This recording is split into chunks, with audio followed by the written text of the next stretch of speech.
Halo teman-teman, salam sehat selalu untuk kita semua, salam sejahtera dengan saya Bung Ropan. Dan kita berbicara soal Elkan Kiobagot, pemain berusia 21 tahun ini. Kita tahu bersama ya bagaimana dia tidak dipanggil ketika Indonesia melakoni laga pamungkas ya di Jakarta, di GBK ketika kita menghadapi Irak dan menghadapi Filipina. Dan membawa tim nasional kita itu lolos ke putaran ketiga pra Piala Dunia zona Asia. Bekot tidak tersedia di sana itu mungkin imbas dari bagaimana kekecewaan STY ketika berusaha untuk memanggil Bekot di playoff untuk merajut mimpi lolos ke Olimpiade, pertandingan menghadapi Gini di Paris, dan kita butuh memang untuk bisa memainkan Bekot di sana ketika Rizky Ridho tidak ada. Tapi apa yang diinginkan oleh STY dan juga surat dari PSSI itu tidak diindahkan, dan akhirnya Bekot hanya memilih untuk mungkin berlibur ya bersama kekasihnya, dan dia tidak bermain bersama tim nasional Indonesia untuk U23. Mungkin di sini rasa kecewaan yang besar, walaupun memang coba dinetralisir bahwa tidak dipanggilnya Bekot ketika menghadapi Irak dan Filipina ya pada Juni yang lalu itu bagian dari kebutuhan saja. Ya, baik oleh Pak Manajer, Pak Marji juga sudah mengatakan bahwa ini soal kebutuhan. STY-nya memilih pemain-pemain karena kebetulan sudah ada Jai Isyas ada di sana, Verdong juga sudah ada ya, ada Ridho, ada Yasin Hapner, banyaklah pemain-pemain yang bisa mengisi posisi ini. Ya, dan termasuk ada Jordi juga, walaupun melawan Filipina Jordi tidak ada karena mendapat kartu merah ketika menghadapi Irak. Tapi keberadaan Bekot ini tetap dinantikan oleh publik, oleh masyarakat Indonesia.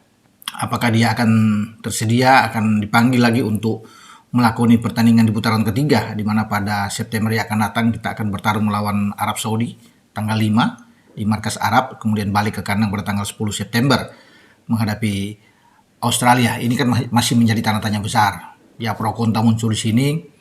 Kemudian banyak juga netizen yang mengatakan cobalah memanggil Elkan Bekot di sini. Ketika Yasin Hapner tidak bisa bermain dengan akumulasi kartu, dan Jordi juga tidak bisa bermain karena kemarin imbas dari kartu merah dia melawan Irak, dan Bekot mungkin bisa mengisi posisi itu. Tapi semua tergantung dari STY. Ya, apakah STY akan membuka pintu kembali ya untuk bisa memanggil Elkan Bekot?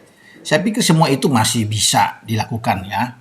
Ketika kita membutuhkan seorang pemain belakang ya, dan Elkan bisa bermain untuk tim nasional kita. Karena Elkan sendiri, teman-teman semua sudah menyatakan bahwa dia siap untuk kembali bermain bersama tim Indonesia. Ini juga mengingatkan saya pada 2020 ketika masuk 2021, ya ada COVID di sana dan dia menolak panggilan PSSI ketika itu karena dengan alasan COVID ada beberapa kali pemanggilan dan membuat mungkin ada kegusaran dari ketua umum sebelumnya ya, Pak Muhammad Iriawan dan atau Iwan Bule. Tapi kemudian dia berkirim surat dan dia minta maaf bahwa dia tidak bisa bermain. Namun untuk next dia siap untuk bermain bersama dengan tim nasional Indonesia. Dan akhirnya dibuka pintu kembali oleh Pak Iwan Bule untuk dia bersama dengan tim nasional Indonesia. Ya, dia sudah mengawali itu pada U19 ketika melawan Makedonia Utara ya, dan dia bermain dalam pertandingan persahabatan di antara tahun 2020 kalau nggak salah. Dan akhirnya ketika dia diterima, dia memulai debut itu pada 16 November ya, nggak salah, dalam pertandingan persahabatan melawan Afghanistan. Ya, dia masuk dan digantikan oleh Victor Ibonevo pada menit 68 karena mungkin mengalami cedera. Disitulah dia pertama kali bermain dengan tim nasional sebelum tampil pada bulan Desember jadi 2021 itu, dan dia bahkan mencetak gol ke gawang Malaysia ketika kita menang di Piala AFF dengan 4 gol, dan dia salah satu bisa mencetak gol. Ya, pada 2022 juga ketika ikut di kualifikasi Piala Asia di Kuwait, ketika kita membantai Nepal dengan 7 gol, Bekot juga membuat 1 gol di antaranya bersama dengan tim nasional. Jadi saya pikir ini pemain yang masih layak untuk dipanggil oleh STY, oleh PSSI kembali memaafkan dia atau membuka pintu lah. Walaupun mungkin tidak ada masalah, sudah dikatakan, sudah dicoba diterangkan bahwa nggak ada apa-apa antara STY dan Elkan Bekot, tetapi ini pemain yang ikut punya andil besar di awal-awal ketika dia datang.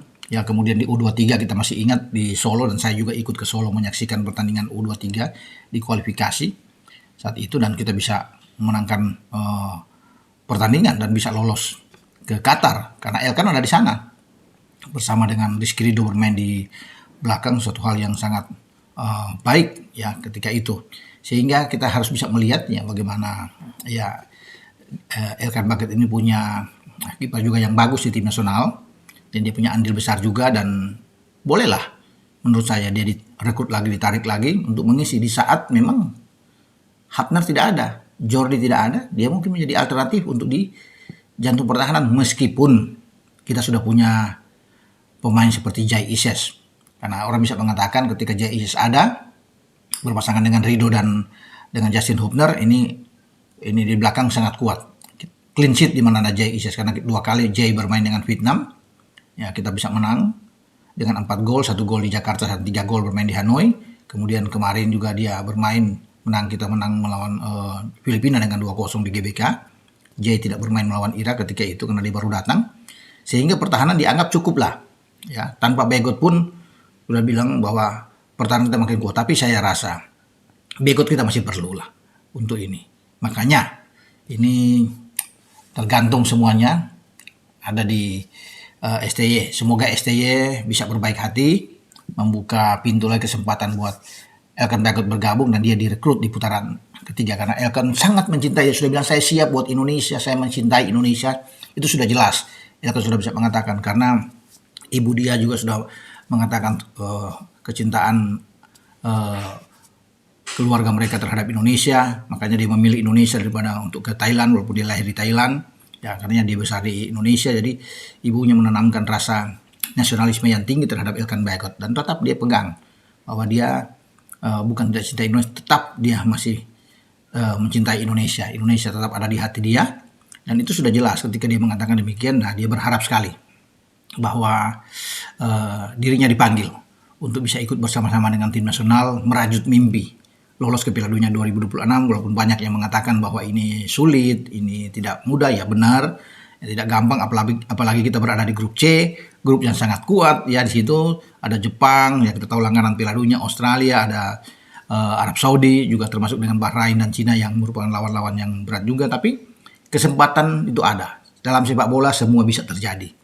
Ya, ketika Indonesia tampil dengan komposisi yang kuat, yang bagus, dengan materi pemain yang oke, saya rasa kita bisa bersaing, dan itulah sebabnya bahwa kita perlu untuk melihat lagi dan melupakan semuanya yang terjadi di belakang. Kita menatap ke depan, fokus ke depan, dan semoga Elkan Bagot dilirik lagi oleh STY dan PSSI tentunya, pada Pak Ketua Umum Pak Erick Thohir juga, untuk bisa melihat ini bahwa kita harus bisa merangkul pemain-pemain yang potensial seperti Elkan Bagot yang ada ya untuk demi kejayaan tim nasional kita.